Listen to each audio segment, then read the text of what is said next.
Hello and welcome to the Everything is Black and White podcast. Ange Musgrove. I hope you guys are doing well. In today's episode, we're going to look at where Newcastle United potentially could finish this Premier League season. And in particular, can they pip Spurs to fifth place in the table? And what a fantastic achievement that would be for Newcastle United. And I know a few weeks ago, I did a prediction video and I said there was no chance Newcastle could better Spurs to fifth in the Premier League table. But since then, things have changed. Newcastle's form has picked up dramatically. Spurs have fallen off the cliff and things don't look too rosy down there at the Tottenham Hotspur Stadium. So Newcastle United can definitely finish fifth. If you're pressing me right now, I'm going to go back on my prediction where I had them finishing sixth. I'm going to have them finishing fifth this season because I think it's all looking a little bit favourable for Newcastle United to do that. And just the fact that we're having this conversation, the fact that Newcastle are looking favourites to finish sixth, and the fact they're just 4 points off fifth, what a fantastic season it has been. Given the injuries, and remember, at one point not so long ago, you could name a starting 11 of injuries where you could argue at least 4 or 5 of them would be guaranteed first team starters. That's how bad it has been for Newcastle United. Given the suspension to Sandro Tonali and just the general implosion of the squad, which couldn't handle the rigours of European football, to be sixth is some achievement. To finish fifth would be unbelievable. Bigger achievement than last season. Well, I know that's the debate a lot of people are having at the moment, and people say, well, hey, from relegation for the Champions League football, how possibly could it be a big achievement if they finish fifth or sixth? I tell you what, I think if they finish sixth, it is. I think if they finish fifth, it definitely is, given everything that I've just mentioned. Right, what we'll do is now we will get up the league table. We'll look at how things look. We'll mention Chelsea and Manchester United in passing, and then we'll get into the running. And we'll just explain, or I'll explain the reasons why I think Newcastle can finish fifth this season. So the league table, as it looks at the moment, Spurs are fifth with 60 points. The goal difference, of course, is going to be key, and Spurs have a goal difference of plus 11. Newcastle sixth with 56 points. They have a goal difference of plus 22. Then you do have Chelsea 2 points behind Newcastle on 54 points with a goal difference of plus 11. Manchester United also on 54 points with a goal difference of minus 3. And each side there have played 35 games. And I know in that prediction video, I also said, don't worry about Chelsea. Too inconsistent. How wrong I was. Chelsea have picked up form in recent weeks and look a very dangerous side. But Newcastle already got 2 points more than them. We're not looking over our shoulders. We're looking at consolidating sixth and potentially catching Spurs in fifth. I think the first thing to say is Eddie Howe will not be entertaining this question whatsoever. He will be looking at consolidating sixth. He'll be concentrating on Newcastle just winning all the games possible. Publicly, I don't think he'll want to address the possibility of catching Spurs. Privately, he'll look at the league table, look at what's going on down in the north of London and say, yeah, why not? But publicly, I don't think he'll go on record and say, yeah, we can catch Spurs. But that's what we're here for. That's what you guys are here for. Let us know in the comments what you think. Can Newcastle United pip Spurs to fifth place? Now let's look at the run-ins, because of course the run-ins are going to be absolutely key.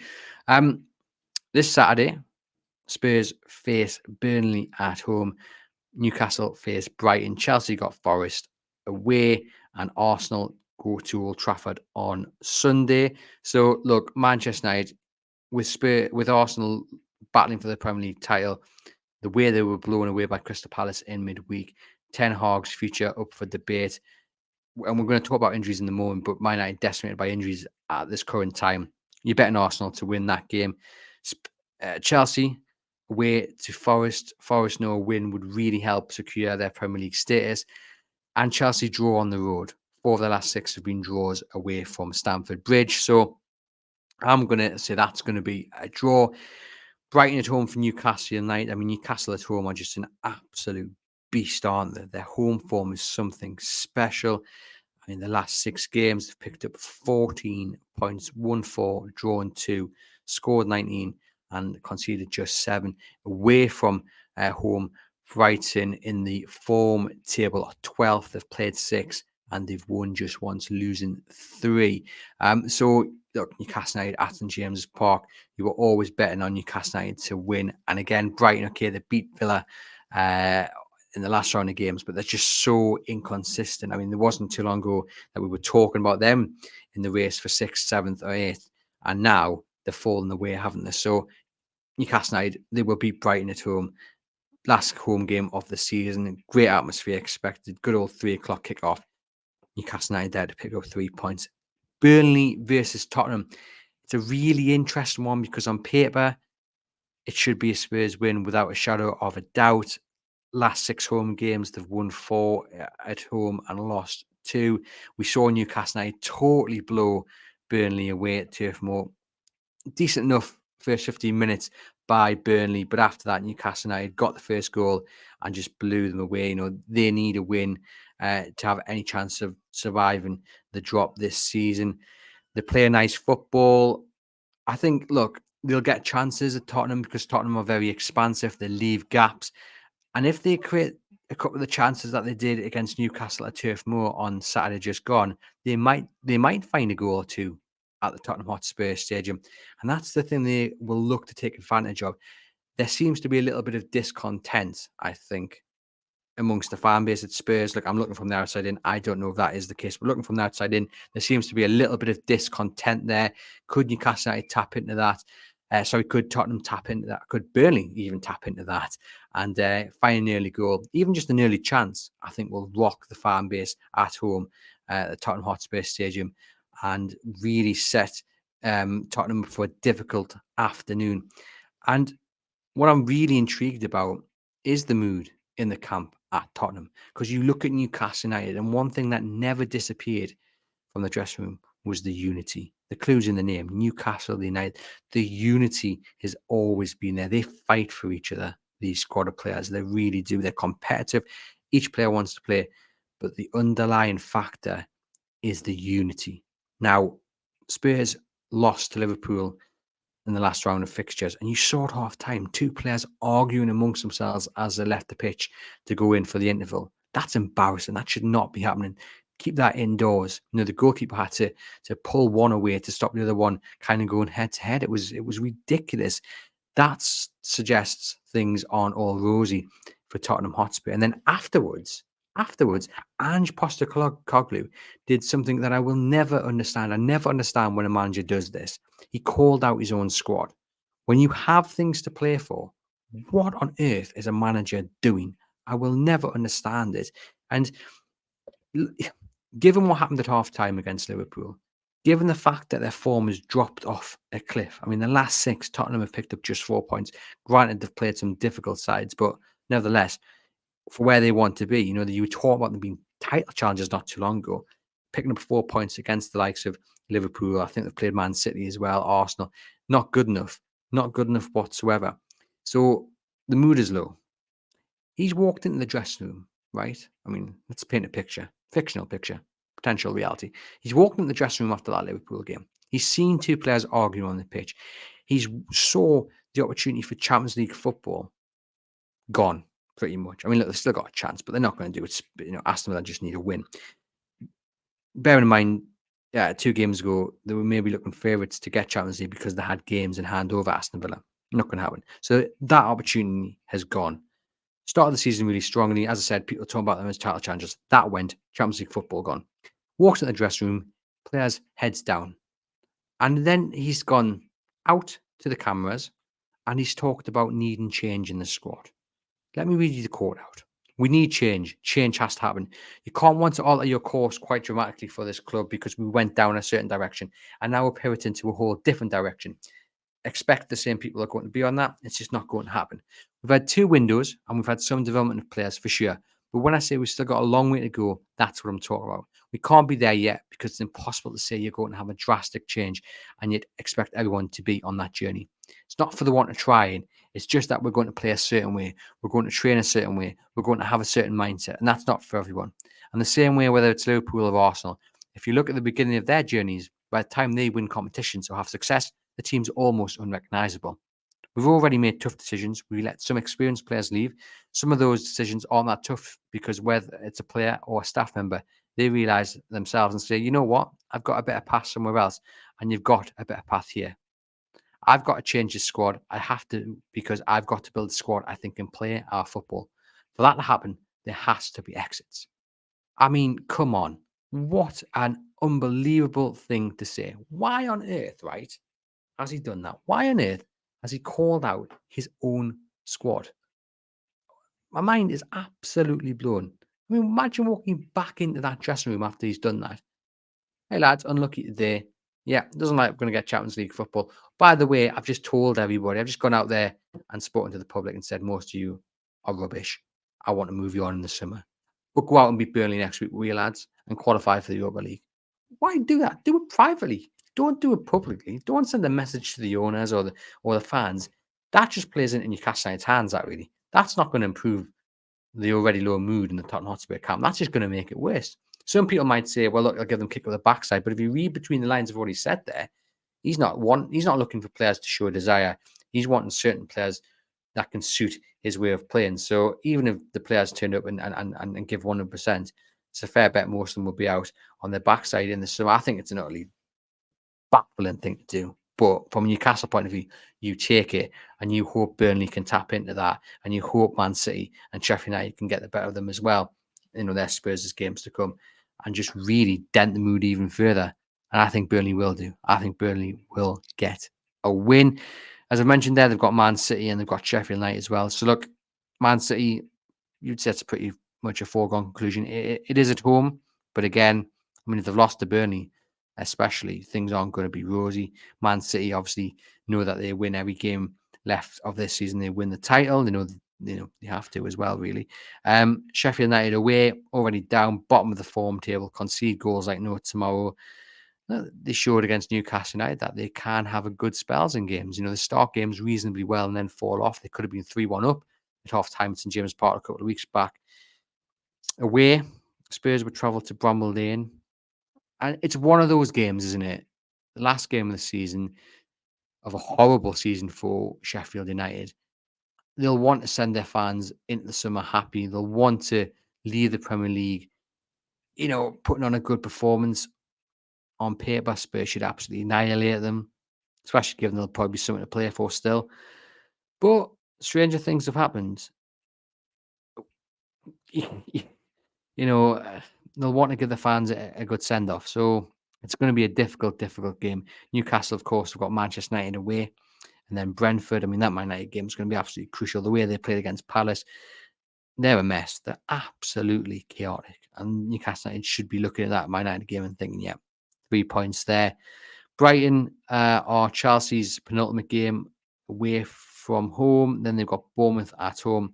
As I said, their Chelsea draw away from home. So 2 away games is in Newcastle's favour as well. If you're a little bit worried about Chelsea, pip Newcastle to a position. Manchester United, as I mentioned, Arsenal at home, then Newcastle at home. But look, things are just disastrous at the moment for Manchester United. Being at Old Trafford is not necessarily a good thing.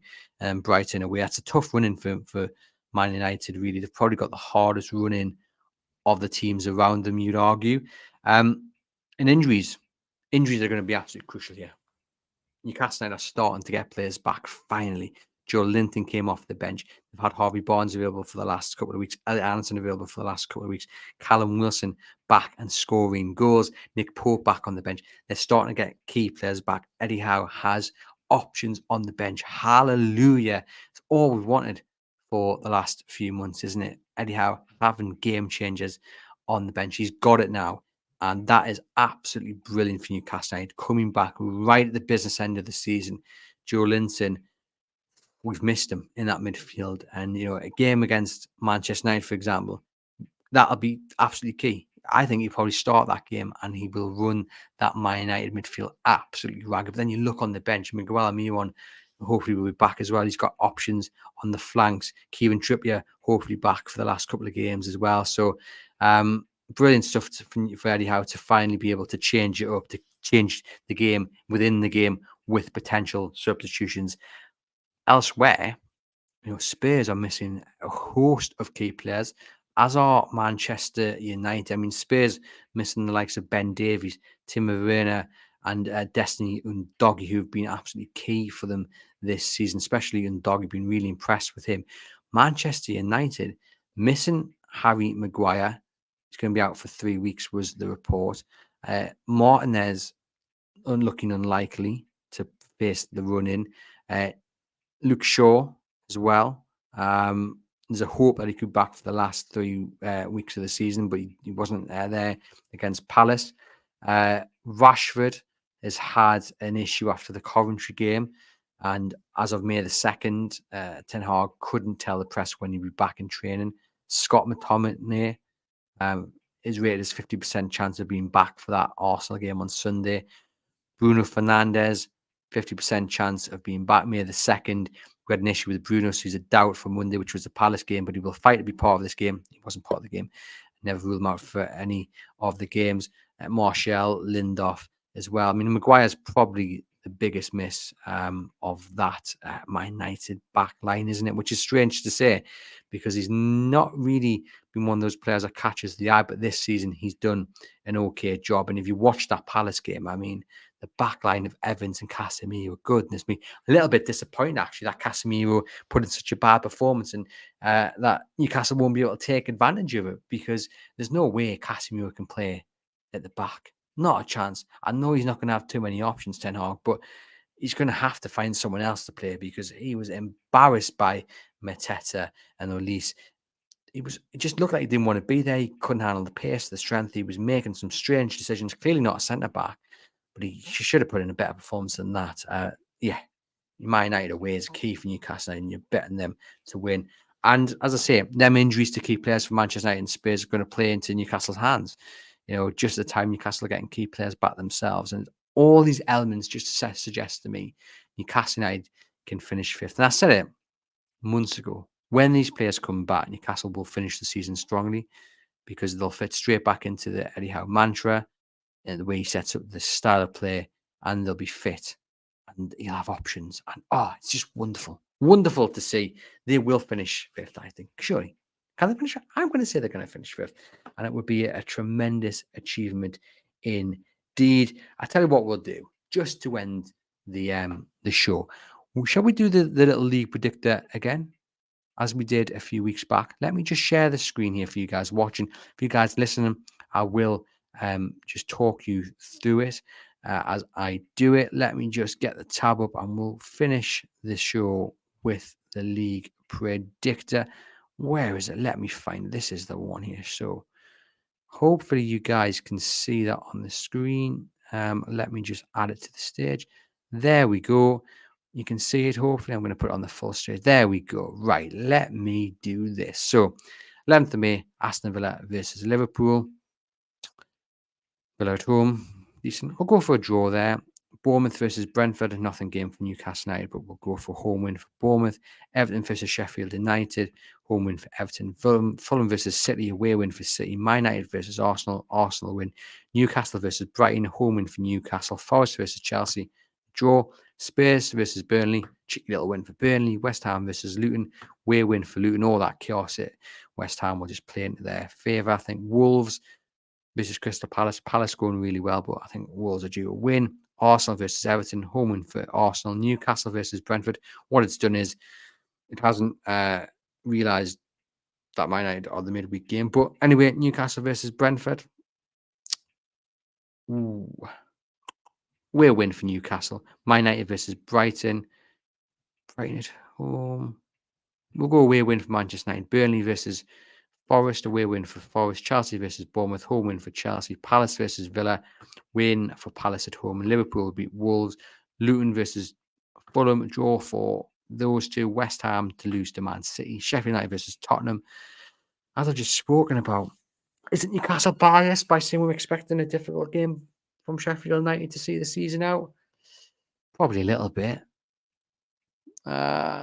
Realistically, do you know what? No. Home win for Sheffield United. Brighton versus Chelsea. Home win for Brighton. Man United versus Newcastle. Away win for Newcastle. Tottenham to lose to Man City. And that's the end of those games. Let me just get this table up and see where that puts us. No, I just want the results. City to win the title by a couple of points. And there we have it. Newcastle United finishing 5th. Finishing just 3 points off the Champions League spot. Maybe I've over-egged that slightly. But yes, this predictor, Newcastle finishing 5th on 65 points. Tottenham on 60.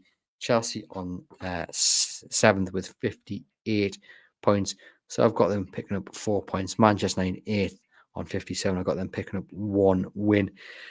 There's the predicted league table. Let me know, guys, what you think. Why don't you also do the predictor? I'll put the comments and in the description. It'd be great to have you guys take part in it. Let me just to the stage. Where am I? Can you see me? There we go.